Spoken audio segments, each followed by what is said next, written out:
Hey everybody, welcome back to another Dark Truths of Kensington video. This is episode 7, lucky number 7 is my favorite number. And this episode I'm actually here to talk about, look at my Bratz cup. You cannot tell me this isn't fire.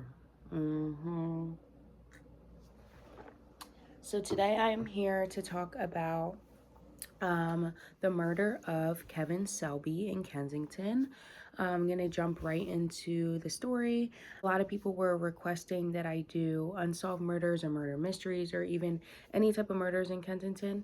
And I am very down to do that because I do want to create awareness and I want to give respects and prayer to the families as well.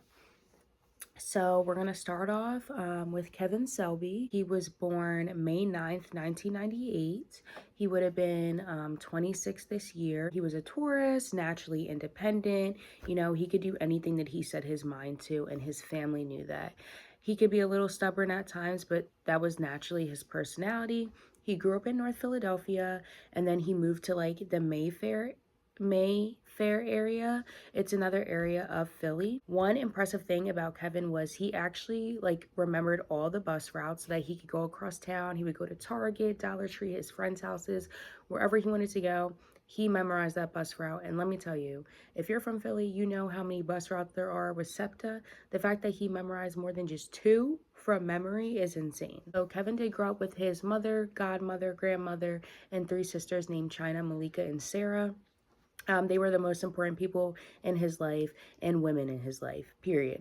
Kevin had a great spirit and heart. His neighbors loved him. His family loved him. His friends loved him. He would even escort family members on the bus at night, especially his female relatives, to make sure they made it home safe.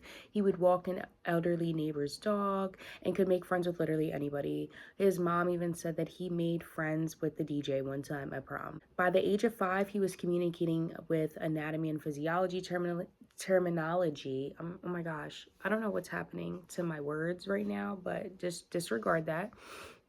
Anatomy and physiology terminology from his mom's nursing and training CDs.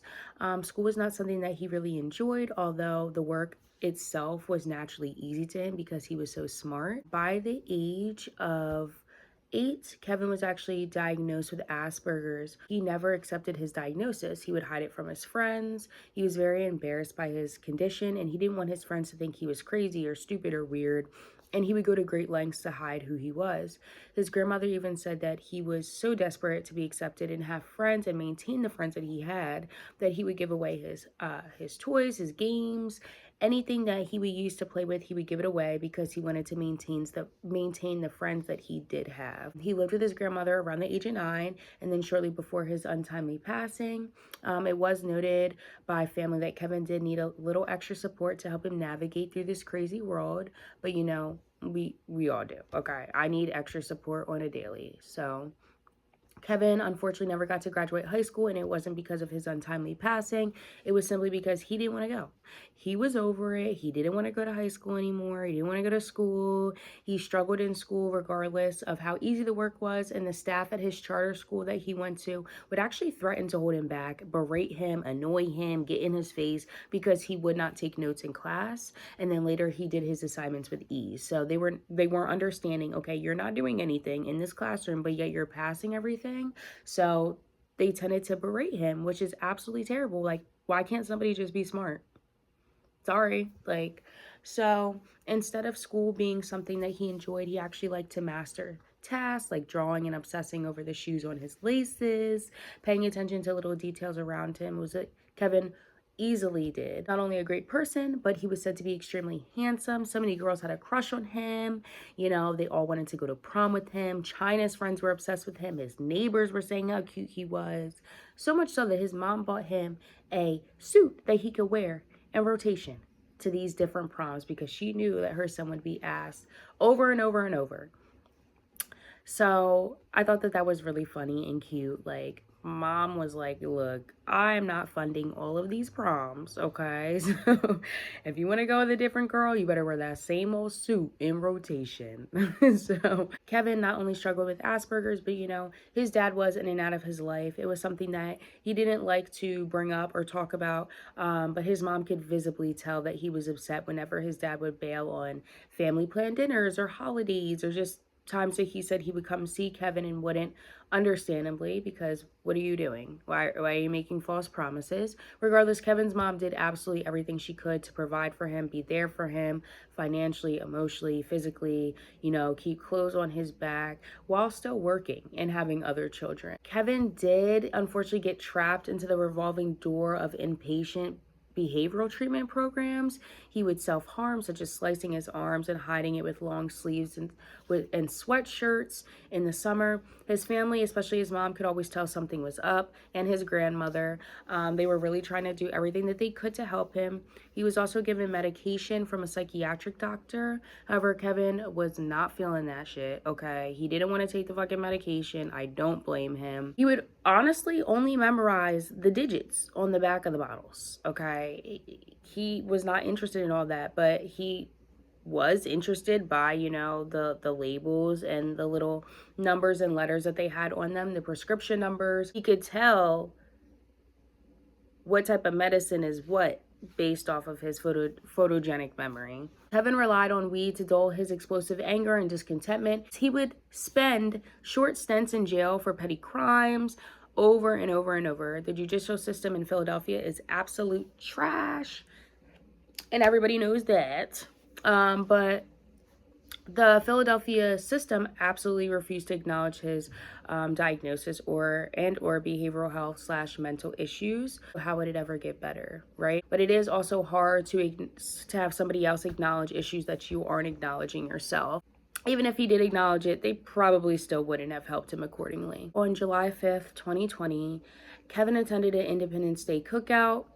That day, he started his day regularly, getting dressed, running errands, whatever. And around 6:30 p.m., he was sitting outside with a few other people at this Independence Day cookout that he had been talking about.